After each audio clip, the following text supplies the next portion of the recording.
Tapi kalau misalnya saya membunuh, saya bertengkar dengan beliau ini. Siapa namanya ini? Jangan takut, nggak akan saya bunuh. Tapi bertengkar, saya ambil batu, pak, saya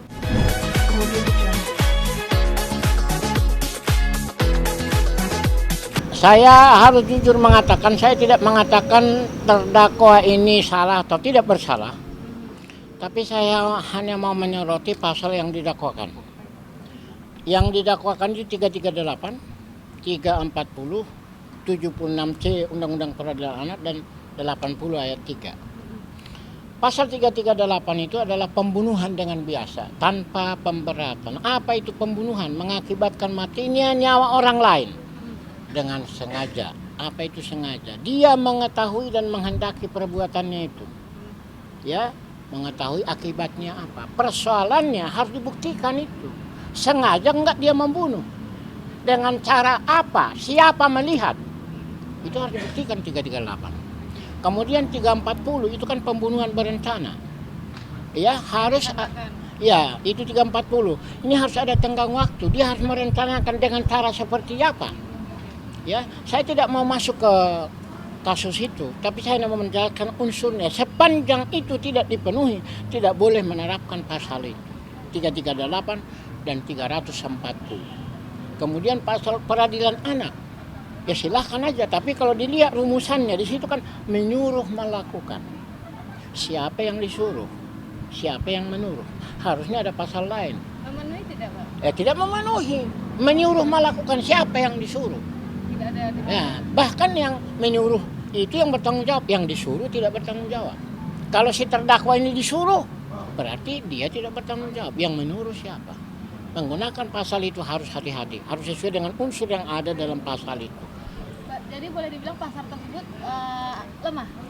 Bukan lemah, tidak bisa dipakai. Lemah dan kalau lemah kan masih bisa dipakai ya. Okay. Nih, biasa nih kalau lemah dipakai ini.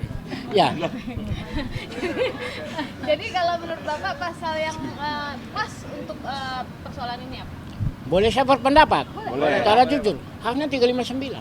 Apa itu? Kelalaian. Karena kurang hati-hati, karena kelalaian mengakibatkan matinya orang lain. Karena kelalaian kalian, saya nggak bisa merokok, itu aja. Oke, Pak, unsur kelalaiannya seperti apa contohnya? Loh, kalau kelalaian itu kan begitu. Saya kasih contoh ya.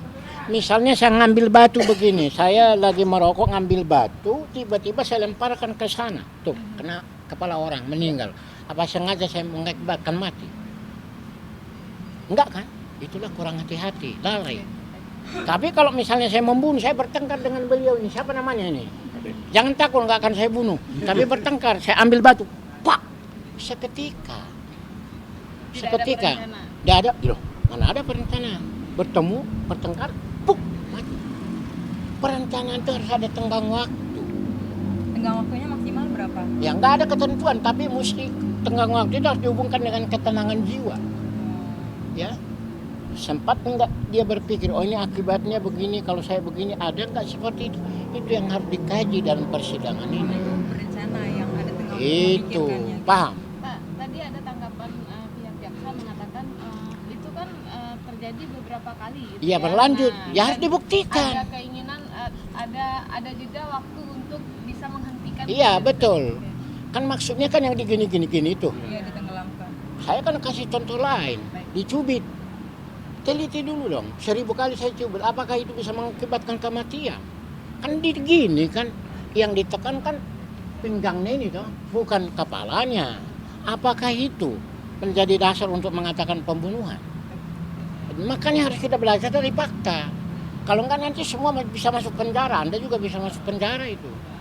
Oke. Tapi kalau udah ada bukti CCTV terus udah ada saksi-saksi yang Ya saya tidak mau campur tangan di situ, bukan bidang saya. Saya hanya normalnya saja. Nanti dengar aja itu ahli mereka itu. Ya, kalau CCTV. Nanti Jadi kesimpulannya? ya kesimpulannya menurut saya pasal itu sebaiknya diganti kalau bisa ya. 359. Yes. berarti That's good. ya. Tapi kalau 359 yang nggak masuk dalam dakwaan, Ya itu yang menjadi persoalan. Saya bilang ke hakim tadi apa? Saya bilang, yuk nggak perhatikan ya. Hakim itu adalah tadi saya bilang semacam wakil Tuhan. Jadi nggak usah terlalu terikat dengan norma. Yang penting hati nuraninya jalan. Ya kalau dia dicemooh ya silahkan aja, nggak apa-apa. Itu tanggung jawab kita sebagai mengerjakan sesuatu.